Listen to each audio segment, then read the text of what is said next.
Welcome back to the elementary statistics series. We are going to be looking at the regression to the mean. This video follows the video on how to calculate the mean, and the reason why I wanted to do this video after is because it applies. It's very useful to know because kids in high school love to ask, why do we take the count the average, or kids in junior high sometimes. And this is kind of an explanation as to why the mean can be important. So when we're looking at the mean, we're looking at what is the tendency of data. And sometimes we may use other measurements of that, but in this case we're going to be looking at the mean. Let's say the mean is what's going to describe that tendency. So when we talk about regression to the mean, this is a really great concept. It's very useful. It's very pragmatic. It's a great example of why the average, knowing the average, the mean, the average is important.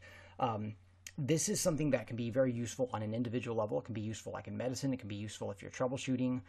For instance, if you think about what software tends to do, and then you have these events that are outside of that tendency and spotting those events. And then if you think about it from a bigger picture, what you're really trying to do is identify when it's outside of the tendency. So what you can do is, take a look at what the tendency is and then track outside of the tendency, which some software does, some software doesn't. One of the historic examples of regression to the mean is in 1 Samuel 8, when Israel demands a king over a judge.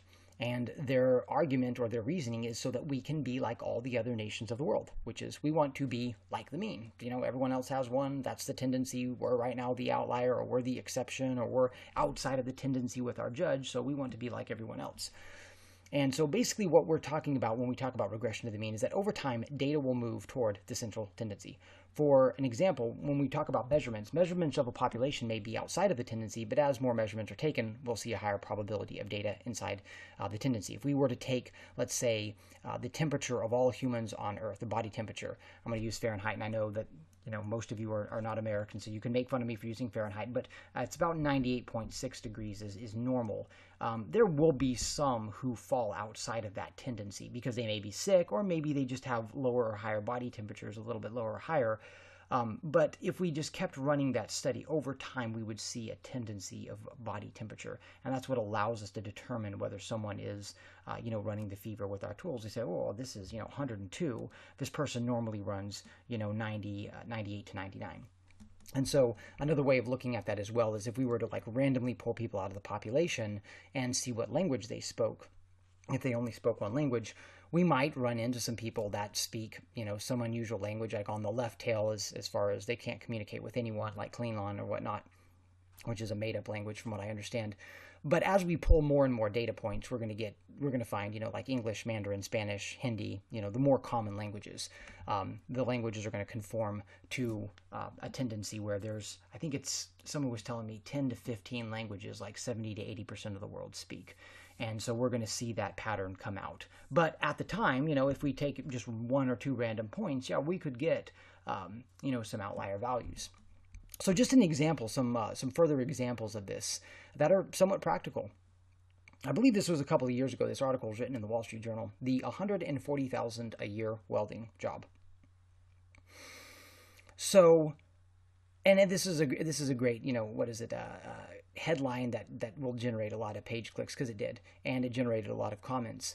But one of the very popular, I would say, one of the popular examples that I like about regression to the mean is something that we heard a lot in high school in the United States, which is college students make $1 million more than non-college students, or college graduates, I should say, make $1 million more than non-college graduates.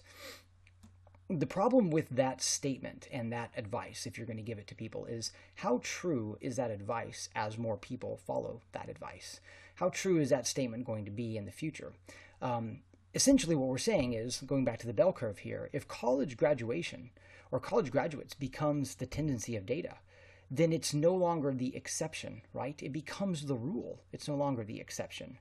And so what happens to skills that we need, trade skills, such as welding or plumbing or electricians, another example. So we need these trade skills, but we're having less of those because more people are going to college to fight over a pool of skills that there's only so many of anyway. We don't need more college graduates. So one of the funny things about this, I'll cover further in a second in this example, but what happened was the baby boom generation wanted a lot of their kids to go to college. So when you compare the number or the percent of baby boomers and Generation Xers that went to college to the millennials, a lot of millennials went to college relative to previous generations, right? But that's a problem because it misunderstood all kinds of economic factors. Number one, supply and demand. As you're going to send more people to college, you're going to push up the price, right? That wasn't smart. Another thing that the baby boomers were overlooking is as you send more people to do something, whatever they're doing is going to become less valuable. Now, I have talked about on this channel, and I'll continue to say this, at medicine, medical school, and nursing, for whatever reason, nursing especially, but medical school and nursing are the exception here, because even though a lot of people are going to get degrees, they're not getting degrees in medicine. There hasn't been that much of a growth in people going to medical school. Its barrier to entry, at least for now, is really high. Same thing with nursing. Nursing is harder than people think. They are both in a massive shortage, right? Which, by the way, think about that from a statistics standpoint. Now, what would a shortage be on this bell curve, right? It's not the tendency, right? It's going to be an exceptional data point. And so it's very useful. This is the reason why I like regression to the mean. It's very useful in that you can teach young people. If I was teaching young people about average and mean, I would say the reason why you want to be able to assess the tendency is because there are going to be situations in which you want to be like other people. Good example, if you speak common languages, you can interact with more people, right? If you're an extrovert, you're going to love that, right? But there are times that you want to be different than the tendency. You want to be either above or below the tendency, like for instance below with debt, or above the tendency with, let's say, income. And in that case, you want to know what the tendency is so that you make sure that you're not doing what everyone else is doing, that you are more of an exception than the rule, right?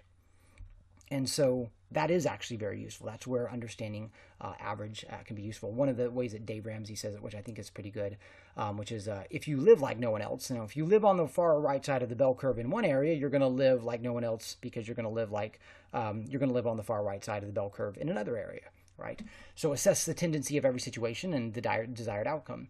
So just another example on this one as well. One of the studies that I had in the past, this was about 8 or 9 years ago, I predicted that 20 to 25% of millennials, college graduates, would regret going to college based on regression to the mean. This is how I derived this idea and this prediction. And so what I did is I looked at it and I said, well, a lot more millennials than their parents are going to college, which is going to make the trades and some of the other jobs that we need, like transportation, that's another one that doesn't require a college degree, but it's going to make these jobs pay higher wages because they're going to go into a shortage. And what that's going to do, because it's just like with stocks, people compare it to the S&P 500, they compare things. The people who go to college are going to compare the people who didn't go to college but may have had successful trades, such as this young individual, and didn't spend that much time in college, didn't have student loans, and they're going to say, maybe this wasn't a good deal. And so in another article that I wrote, in addition to this one, I was talking about how what will happen because of this is that millennials will start to tell other people and their children that maybe college isn't a good idea. And that is exactly what we're seeing. Well, at the time, a lot of experts, and these experts, I'm not saying this sarcastically, they are a lot smarter than I am, but they were overlooking regression to the mean. That's why they were not able to see this. And if you had looked at the baby boomers and the Generation Xers, less than 10% of them regretted going to college, the ones who are college graduates. But again, when you look at the percent of their populations that went to college, it was very few. So it is true that for them, it was more common in their generation to go to the trades without going to school. But in the millennial generation, it was the opposite way around. And so that's where this prediction came from. Of course, when you look at, by the way, another thing, highlighting some previous videos, which I'll try to do as well in this series, when you compare ceteris paribus with the baby boom generation, college graduation, which everyone says has outpaced inflation, I don't agree, because you actually, when you look at the baby boomers, they have sent more of their kids to school than the baby boomers went to college. So what the baby boomers have done is they've created more demand for college. Well, when there's more demand, what's going to happen to the price, right? It's basic economics. Price is going to go up. And so when you, if you were to compare like to like let's suppose that the same percent of millennials went to college in terms of baby boomers and graduated at that rate, you would see very similar prices for college. The problem, though, is that the baby boomers all wanted to send their kids to college because they wanted their kids to be college educated. And it was more of a pride thing, kind of like the trophy generation. And what that did is it caused the price to skyrocket. And then the irony of this is that you see some of the trades start becoming very high paying again because like where I live right now, there's a shortage of plumbers. Several other areas, I know there's a shortage of plumbers, there's a shortage of welders, there's a shortage of I don't know what the official name is of the ones who drive the semi-trucks, but there's a shortage of them in some areas. There's a shortage of nurses, and for whatever, that's a weird, that's an actual college degree that we can't get filled. And then, of course, there's a shortage of medical doctors. But in the trades, there are shortages in a lot of these trades. And it's because when we look at the bell curve, what happened is the tendency became college graduates. And what that did is it made some of the other jobs that normally wouldn't be in a shortage, it made them appear in a shortage. So yes, regression to the mean is very important. It is something that you can use a lot. And for those of you who wonder, well, why would we want to know about the tendency of data? We'll get into more of that as well when we discuss outliers. But it's very useful in medicine. It's very useful on an individual basis. It's very useful in spotting problems. And so this is definitely one of my favorite concepts. And the reason why I have this follow the mean is because it definitely relates to the mean.